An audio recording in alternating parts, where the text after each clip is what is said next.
Hi, my name is Dr. David Pendergrass. I specialize in biblical studies and interpersonal skills.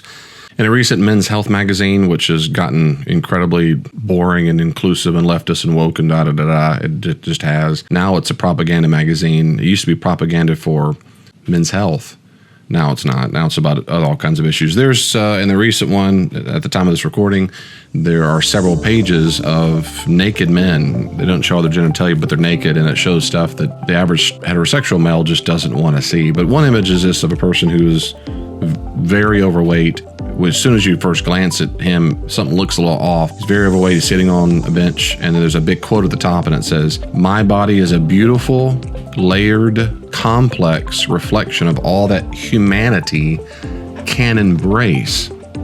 So I know immediately this person is almost certainly probably transitions, transgender, but also this idea that I'm a person who represents what other people need to figure out about themselves and their non-judgmental or their judgmental, bigoted attitude. So my body is a beautiful, layered, complex reflection of all that humanity can embrace. Not, my body's beautiful. Now, but if he's layered, now my body is a complex reflection of my own values, but rather what humanity. So it says, Ilya whatever Parker, 43 years old, 5'3", the founder of Decolonizing Fitness and Fitness inclusivity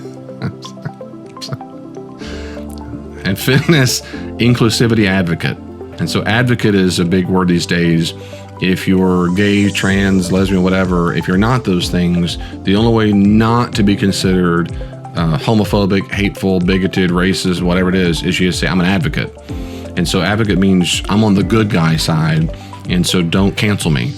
I mean, in a nutshell, that's the payoff of it. So this says, my fitness journey was sparked. I guess this is a quote by the person. They don't have a quotation, so I'm assuming this is it. Now, at the bottom it says, as told to Keith Nelson Jr.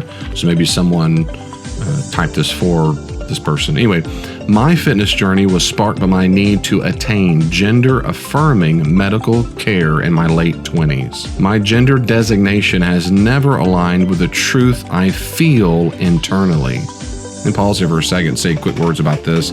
In the Christian worldview in general, it's safe to say that there's no concept of a gender disparity between that and the person's sex. In the Bible, we have various words in Hebrew and in Greek for Old Testament, New Testament that talk about the distinction of the human mammal, and it's male-female or man-woman, and they go together. So there's no distinction of a person having a particular sexuality and something that's absolutely independent of that biological fact of reality that is simply blown with the wind of other people, society, and culture. Secondly, or it's blown with the wind of how I feel and believe about something. They go together very much so. There is no distinction between the sex and gender.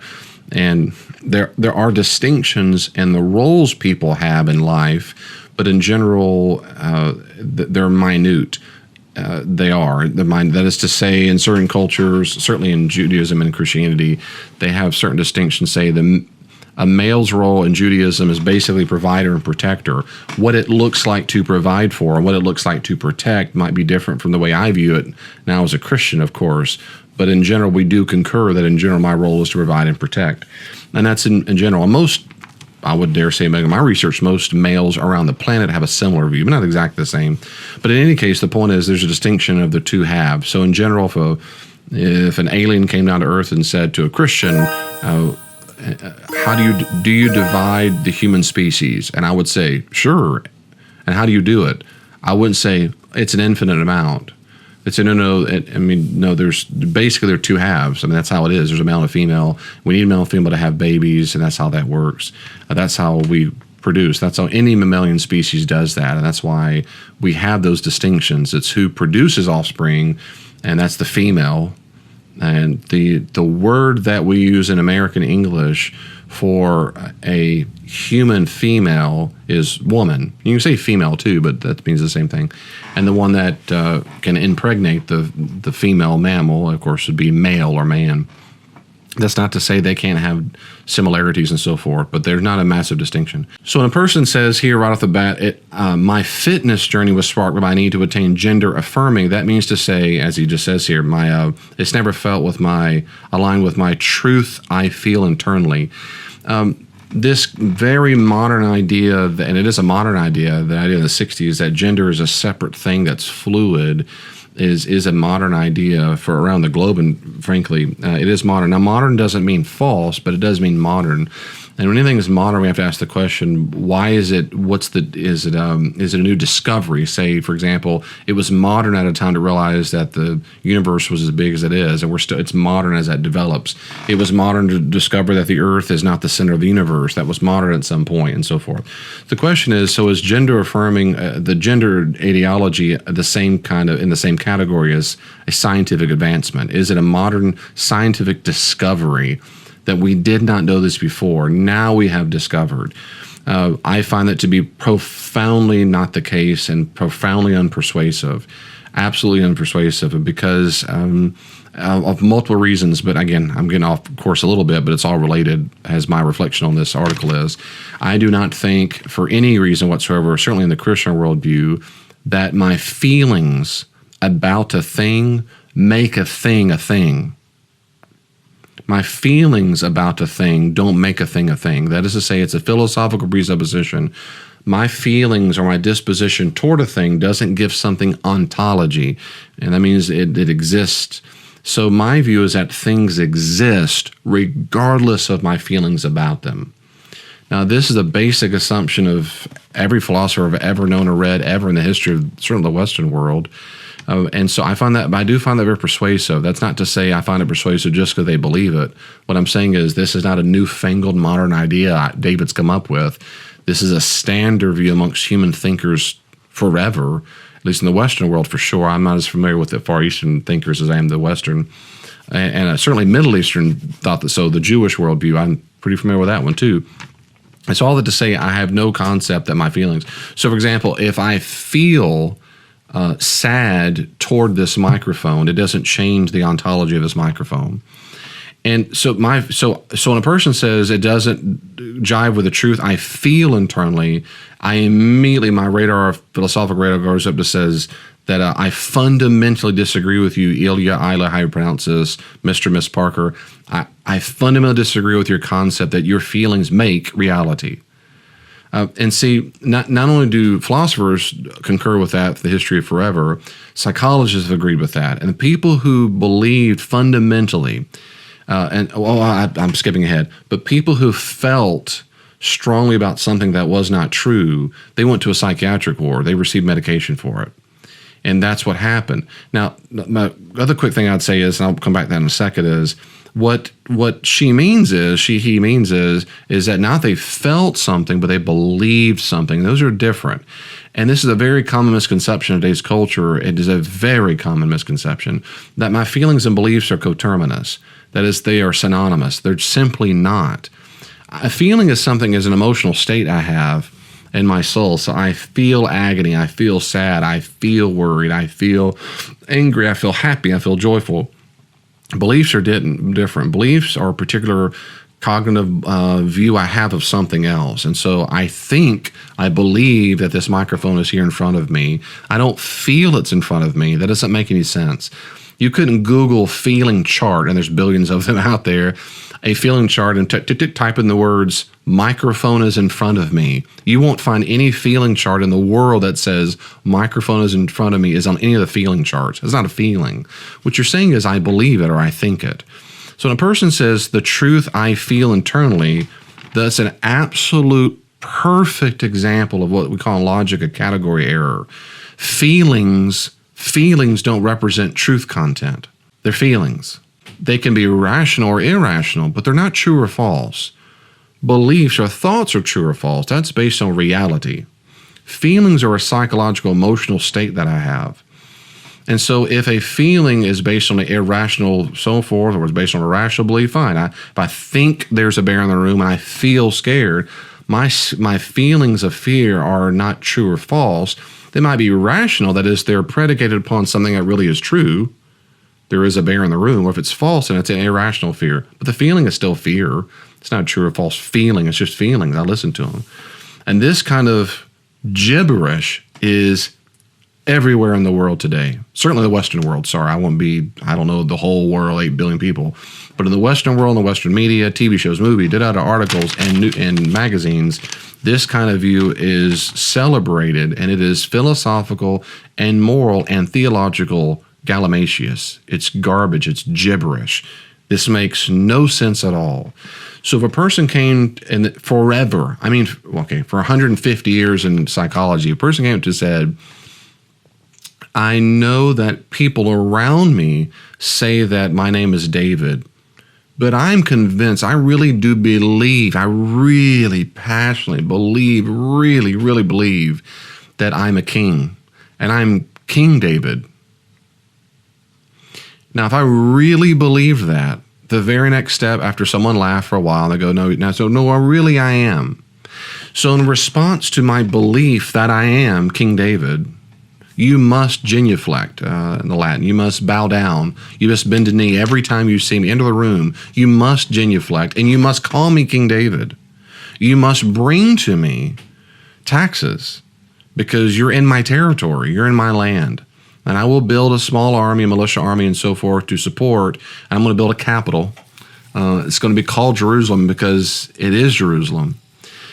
These kind of people who had this kind of identity about themselves that went against what everybody else around them viewed went to psychiatric wards.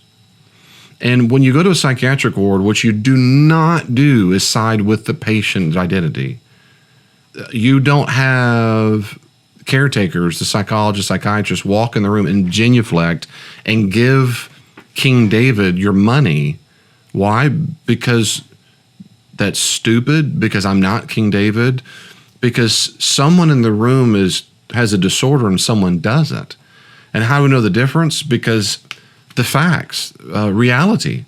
Reality is how we determine the difference between who's acting crazy and who's not. What you don't do is reinforce the delusion. You're trying to disabuse them of the delusion. And so they go to therapy for that. We try to persuade them. We try to give them alternate facts that this is what really happened.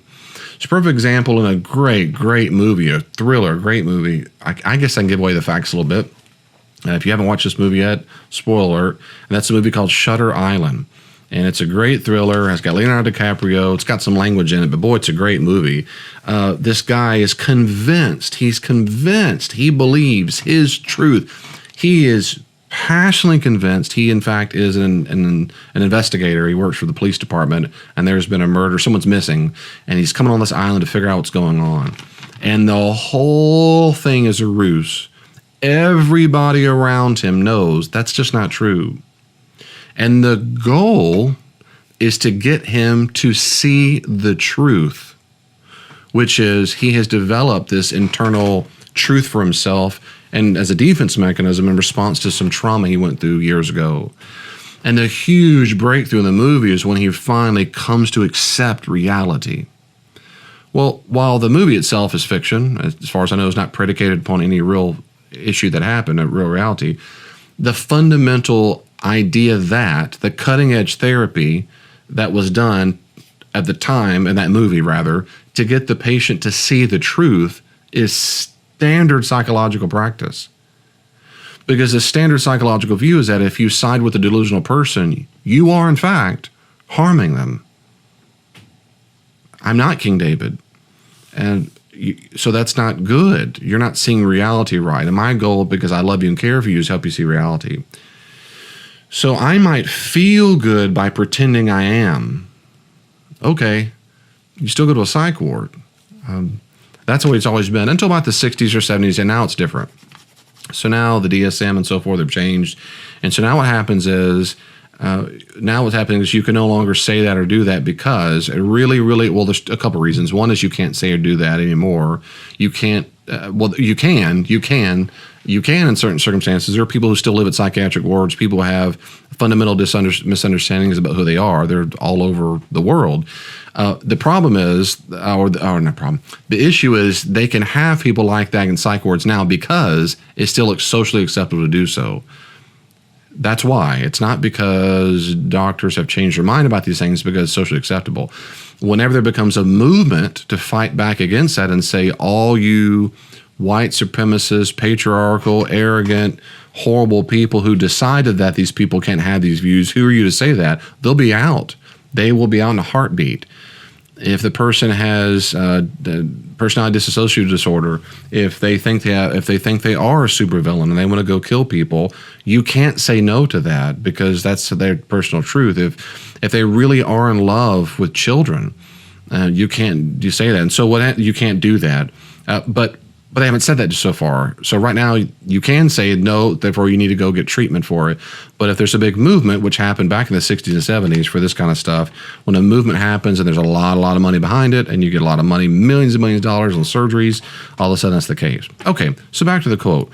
When a person says there's gender affirming, it tells me right away the person says, I believe I'm something that my body is not, which is a form of almost like a self-loathing. I don't like my body. Something doesn't right. Well, that's been a disorder forever, but now it's no longer considered a disorder. Now I have to all of a sudden say there's been a scientific advancement in the last few decades. Now we know what no one knew before ever, and all the psychological care ever done. That is, now we discover that when you think you're something that everything about you is not, and everyone else around you knows you're not, your thoughts about it dictate reality. And I have to come around you as quickly as possible to support that view. Now, why do I have to do that? For two reasons. The number one reason, well, they go together in my experience. The top two reasons are very close, maybe I tied.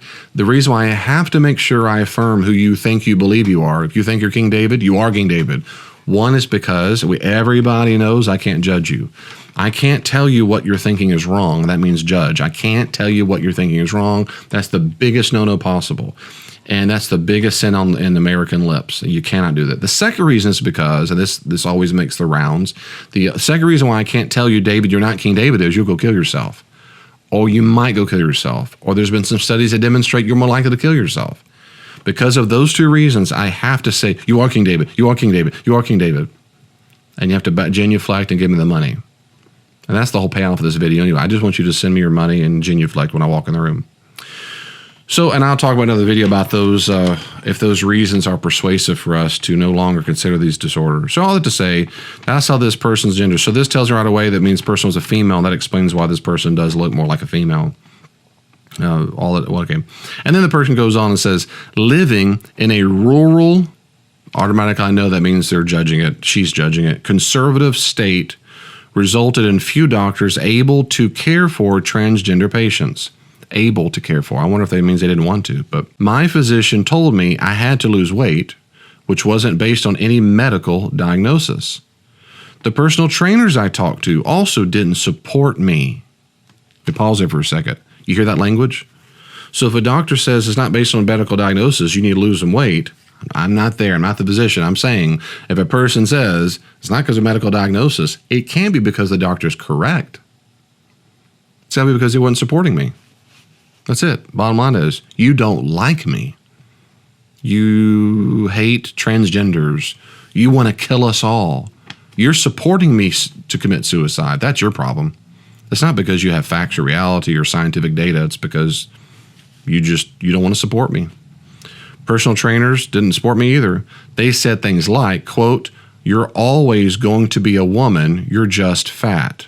I wouldn't say a person's just fat. That person is fat. They might have fat on their body. I would never tell a trainer you're just fat. But I don't mind saying you're always going to be a woman because I think that's a fact of reality. Like I am always going to be David Pendergrass. I will never be or turn into King David no matter how much I believe it. That part I think is true.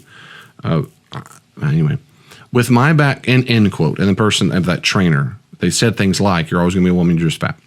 With my background in physical therapy, I decided I could do it on my own, which is interesting. I wonder why you didn't do that in the beginning. Why go looking for the people's? So in 2014, I started a mobile personal training service called, I think it's Foresca Fitness. The goal was to help reshape the world of fitness for trans masculine people, particularly black folks. That is such a powerful, rich sentence. Okay, and I'll say these real quickly because this is standard if you don't notice this. The goal was to reshape not herself. The goal is to change everybody else. And this is exactly what everybody in this modern age is trying to do, particularly younger cultures. particularly, and that is they are not trying to change themselves and come to grips with themselves and have acceptance of themselves. They're trying to change everybody else to accept them. And I'm going to have a whole video on that coming soon. And that is because everybody is so fragile. They can't process their own feelings, go to their own therapy, their own meds, their own whatever, come to Jesus. Nope. I don't have to change anything. You need to change you. And if you'll change you, then I'll finally feel happy on the inside. And that's exactly why the whole quote was, my body is a beautiful, layered, complex reflection of all that humanity can embrace. That's the point. You have to embrace me. And if you don't, I'll go kill myself. That's the threat. That's the bottom line. So the goal is to reshape the world of fitness so that everybody in fitness says, I really am a man. That's a big goal. For trans masculine people, I do predict very, very soon that we will drop the word trans. Transsexual, trans man, trans woman, trans whatever. I absolutely am convinced that will be dropping very soon. See, what started as there's sex, sexuality, and there's another thing called gender. Sexuality and gender, they're very different things. Then it became that. So you would say things like, I identify as a woman. So this woman, she would say, I identify as a man. I identify. Which way of saying we all know you're not. You're just identifying as one.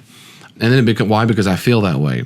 And then it became, they're very, very different things. Then the next big step, this happened very recently in culture, mindset, and dialogue, and the lexicon, it's not that they're separate things. Now they're the same thing, so that there is no distinction, gender and man. And so now if I identify as a man, I am a man. Well, because of that huge movement in the last few years, recently, that movement now means the next step is that when I say the word trans, as has always been the case, trans means I'm really not.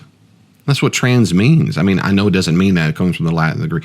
The point is, that's what it really implies. So when someone says, I'm a trans man, what that means is you're a woman pretending to be a man. That's what trans. If you really were a man, you would say, I'm a man. You don't say I'm a man. You say I'm a trans man. You don't say for masculine people. You say for trans masculine. So trans is the code word to let me know, oh, they're not men. They're women pretending to be men. And I'm convinced that's why the next thing to go is they will stop using words like trans. It's going to drop because people will always think that. They'll always think trans means not really or pretending to be. And that's true. So what's going to happen now is she's going to have to say, I am a man. She'll have to drop the trans word. Because again, why? Because you have to accept what I think about me. It doesn't matter what my chromosomes are. Doesn't matter. None of that stuff matters. What matters is what I think about myself. Anyway, so her goal is to change the entire world of fitness, which means everybody's mind who's involved with fitness ever. And the trans masculine people, particularly black folks. Now, particularly black folks, I'm guessing because she's black. Which another thing too, I'm not sure why it has to be why particular black folks. What? I mean, it's racist. Why can't you help that for all people? Are Asians not? What about Asian trans masculine? Are they not victim? I don't get it. I don't know why. But anyway, I don't know why you bring up race. What difference does? I mean, there's a lot of things going on here. I guess there's how do I make this as possibly victimized as possible? But then she says, that expanded into Decolonizing Fitness, a resource center for people when they first start training. I try to show people that it's the world pushing down on you. The world. Now, there are about 8 billion people on the planet. This is very typical egocentric, probably narcissism, but certainly egocentrism, that the world, that he thinks there are 8 billion people on the planet against him. And this is perfect. It's a wonderful, wonderful example, which is why I'm doing this, on the very typical mindset of I'm an absolute fragile victim. And the problem with the world is it's the world and they're all against me. Why? Because I do not support everything I think and believe. And there's a problem with you if you don't think that everything I think and do and believe is good and right. And so the world is against you. It's very common when you have teenagers and they're like young love, and it's just, they'll say, we don't need anybody. I did love the group Bon Jovi back in the 80s and early 90s, loved them. And other songs, and other songs through the years, it's me against the world. It's us again. We don't need them. It's us versus the world. And it makes you bond together. We have a common enemy. What is that enemy? The world. But what does it really mean? Who's the enemy? Culture. What's another word for that? Society. Or he says it, the world of fitness. So what she really means is other people. And she means anybody who disagrees with me. Anybody disagrees with me, that's the problem. So when you come train with me, I'm going to show you, if you come train with me, I'm going to try to persuade you. I try to show people the world's pushing down on you. That means other people are making you, feel rotten, feel sad, feel whatever. And then she says, it's not necessarily something you're doing wrong or that your body is wrong. Societal expectations, there we are. Finally, we said the word. Societal expectations of how a body should look and move are hard, including assumptions based on race, size, height, and gender. So that's the problem. The problem is not you. It's not that you're morbidly obese. That's not the problem. What do doctors know? Doctors just don't want to support you. They say you're overweight. They're fat shaming. That's the problem with doctors. They're fat shaming. Fitness people, fitness expert, it's just because they don't like trans people.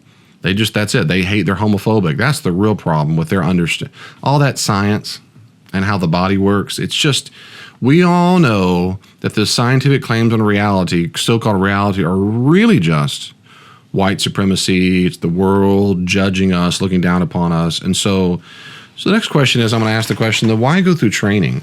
Why would you start a training fitness program that embraces the very things you were taught by, I'm sure, from white people? You have a background in physical therapy. Where'd you learn that from? Did you learn the physical therapy from your African roots? Really? Did you go to Africa? Did you go to Nigeria and come out where they train stuff and say, I got those.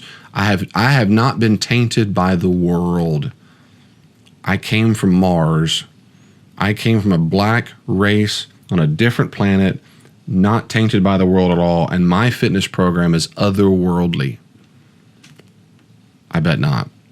I bet what she's doing simply is replacing one person's worldview and values based on height, sex, gender, and blah, blah, blah, with her own. I bet that's all that's happening, because the answer is that's exactly what's happening. That's all this is about, is competing worldview and competing facts about reality. That's it, competing views about reality. And then she says, I'm more at peace with my body now because of what I know, how I've been able to support people. I say, good. Okay, I'm glad you're at peace with that. My own view is that your peace and my peace is not the chief good in life.